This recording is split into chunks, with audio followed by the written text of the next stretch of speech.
नमस्ते दोस्तों। आज हम आपको एक अद्वितीय कहानी सुनाने वाले हैं जो एक कड़ी मेहनत करने वाले मजदूर के जीवन की है। क्या ईमानदारी और परिश्रम का फल मिलता है, इस कहानी से हम यह जानेंगे। यह कहानी एक छोटे से गांव के एक इंसान के बारे में है जिसका दिन रात काम करना ही उसका जीवन था। वह एक मिठाई वाला था और वह अपनी मेहनत से मिठाई बनाकर गांव में बेचता था। वह सबके साथ बड़ी ईमानदारी से काम करता था और छोटी सी दुकान से अपना परिवार पालता था।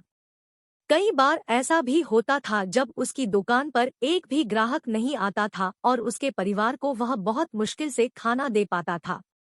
एक दिन बारिश के बाद जब गांव में भूखमरी बढ़ गई, वह मजदूर अपना खुद का भोजन लेकर बाहर गया जो उसकी बीवी ने उसको बना कर दिया था। वहां पास में उसने एक पुराने बाबा को देखा जो भूखा प्यासा था। बिना सोचे समझे उसने अपना खुद का भोजन बाबा के सामने रख दिया। उसने खुद भी कुछ नहीं खाया था मगर खुशी खुशी खुद का भोजन बाबा को दे दिया। बाबा उसके मुंह से समझ गए थे कि वह बहुत ही अच्छा और नेक इंसान है, और बाबा तो यह भी समझ गए थे कि इसने खुद भोजन नहीं खाया और उनको दे दिया। बाबा उसके भोजन में से सिर्फ एक निवाला खाते हैं। वो बाबा वाकई भगवान के रूप में आए थे, क्योंकि जब वह भोजन खा कर जा रहे थे तो उन्होंने उसे एक विशेष आशीर्वाद दिया। बाबा ने कहा, तुम्हारी मेहनत कभी भी बेकार नहीं जाएगी और तुम्हारा व्यापार बहुत अच्छा हो जाएगा। मिठाई वाला बाबा को धन्यवाद बोल के घर को चला गया। उसने सोचा कि ऐसे थोड़ी न होता है, आजकल के जमाने में कहाँ ऐसे किसी की बात सच होती है।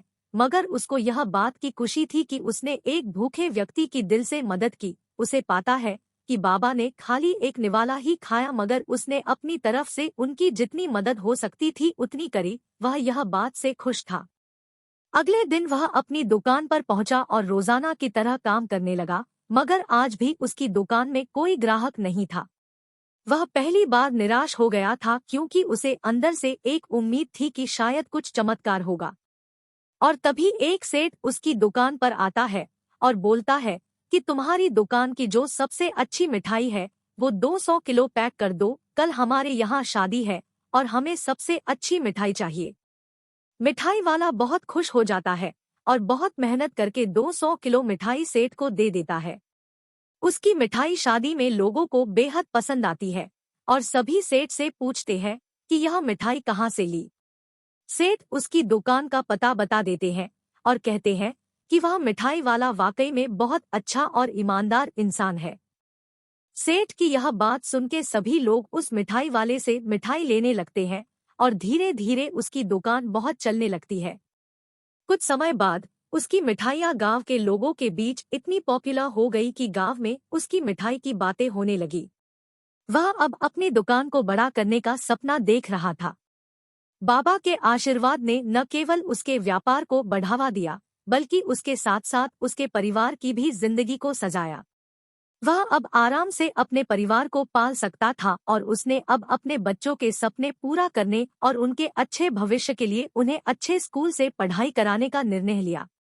इस कहानी से हमें यह सीखने को मिलता है कि मेहनत और ईमानदारी कभी भी वेस्ट नहीं जाती, वे हमें अच्छा फल देकर ही जाती है। और कभी कभी एक छोटा सा कदम भी हमारे जीवन को बदल सकता है। ऐसे ही मनोरंजक और दिलचस्प कहानियों के लिए इस वीडियो को लाइक करें और हमारे चैनल स्टोरीज फॉर यू को सब्सक्राइब करें।